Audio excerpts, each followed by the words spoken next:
शिवरायांचे बालपण हा धडा अभ्यासणार आहोत. ठीक आहे. मला सांगा, आपल्या देशावर इंग्रज, फ्रेंच, डच, पोर्तुगीज, मुघल अशा परदेशी सत्ता होत्या, बरोबर आहे. त्यांनी आपल्याला गुलाम बनवलं. गुलाम म्हणजे काय? कोण सांगतं गुलाम म्हणजे काय? सांग. अजून भारतीय वर्चस्वाखाली राहणे म्हणजे आणखी थोड्याशा आणखी वेगळे असतात. बरोबर, दुसऱ्याच्या हाताखाली काम करणे. थोडक्यात म्हणजे मालक जे सांगत ते काम आपण करायचं, आपल्या मनाने काहीच करायचं नाही. मग आपल्या या वेगवेगळ्या गुलामगिरीतून, विशेषतः इंग्रजांच्या गुलामगिरीतून बाहेर काढण्याचं काम कोणी केले? इंग्रजांच्या गुलामगिरीतून बाहेर काढण्याचं काम कोणत्या व्यक्तींनी केलेलं आहे? काही नावं सांगता येईल तुम्हाला? शाबाश, महात्मा गांधी. अजून हा सांग.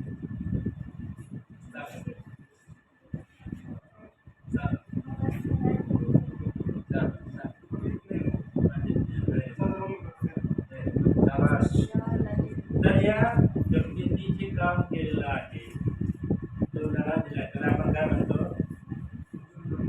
स्वातंत्र्य लढा. स्वातंत्र्य कशासाठी? तर या परकीय सत्तेपासून मुक्ती मिळवण्यासाठी. आपण आपलं काम करू शकत नाही, आपल्याला वाटेल ते आपल्या शेतामध्ये धान्य पिकवू शकत नाही. इंग्रज जे सांगतील ते धान्य आपण पिकवायचं, है ना. तर इंग्रजांपासून मुक्तता मिळवण्यासाठी आपल्याला पंडित नेहरू, भगतसिंग, राजगुरू, सुखदेव यांनी आपल्याला खूप मोठं योगदान दिलेलं आहे. त्यांनी मोठं काम केलेलं आहे. त्याचबरोबर मुघलांपासून मुक्तता करण्यासाठी आपल्याला कोणी लढा दिलेला आहे? सुरुवात कोणी केली? छत्रपती शिवाजी महाराज, संभाजी महाराज.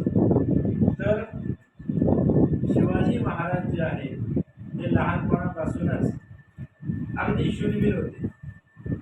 तर ते शूरवीर का होते? तर त्यांना त्यांच्या मातोश्री जिजाबाई, राजमाता जिजाऊ यांनी लहानपणी काही कथा सांगायच्या. कुठल्या कथा सांगायच्या त्या?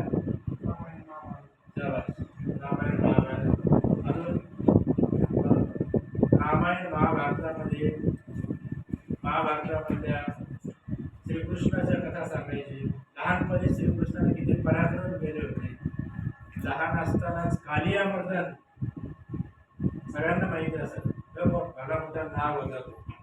कितीतरी फण होता त्याला, एक फणा नव्हता, 7 फणा असायचा. विषारी असा कालिया मर्दन तो साप श्रीकृष्णाला लहान असताना मारला होता. रामायणाच्या कथा सांगायच्या, है ना. भीमाच्या कथा सांगायच्या, अर्जुनाच्या कथा सांगायच्या.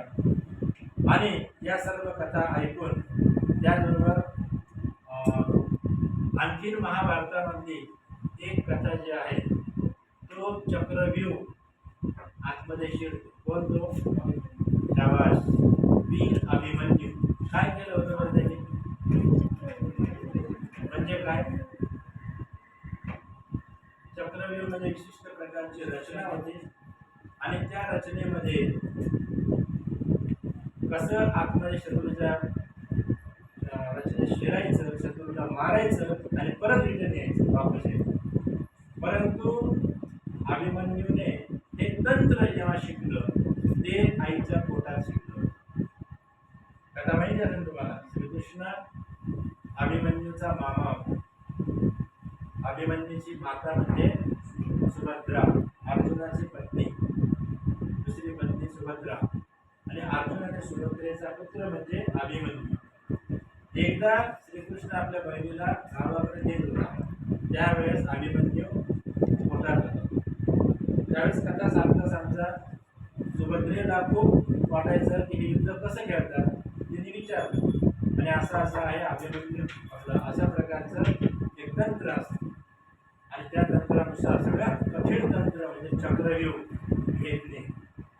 पहिले तर चक्रव्यूहमध्ये घुसू शकत नाही माणूस आणि घुसल्याच्या नंतर जेव्हा तो परत येतो तर सगळ्या शत्रूची दारादान करून टाकलेली असते.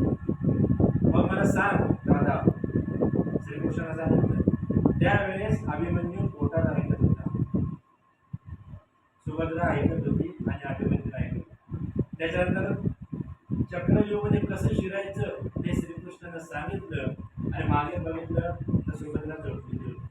त्याच्यानंतर त्यांनी सांगणं बंद केलं, चक्रव्यूहातून बाहेर कसं पडायचं ते सांगणं बंद करून टाकलं आणि त्याच्यामुळे अभिमन्यूला फक्त चक्रव्यूहामध्ये शिरायचं कसं एवढंच ज्ञान प्राप्त झालं आणि मग त्याचा पुढे युद्धामध्ये कसा पराभव म्हणजे अंत झाला, वीर मरण कसं आलं हे आपल्याला माहिती.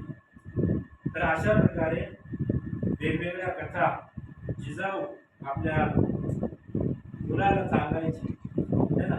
त्याच्यामध्ये दिसते सगळ्यांना जिजामाता आपल्या लहान बाळ शिवाजीला का सांगायची, तर त्यानं आपला पराक्रम गाजवावा आणि या परकीय सत्तेपासून आपल्याला मुक्ती मिळवावी आणि स्वराज्य स्थापन करावे यासाठी शिवाजी महाराजांना लहानपणी जिजाऊ अशा शौर्याच्या गोष्टी सांगायच्या. तर या ठिकाणी आता आपण थांबूया. या धड्याचा पुढचा भाग जो आहे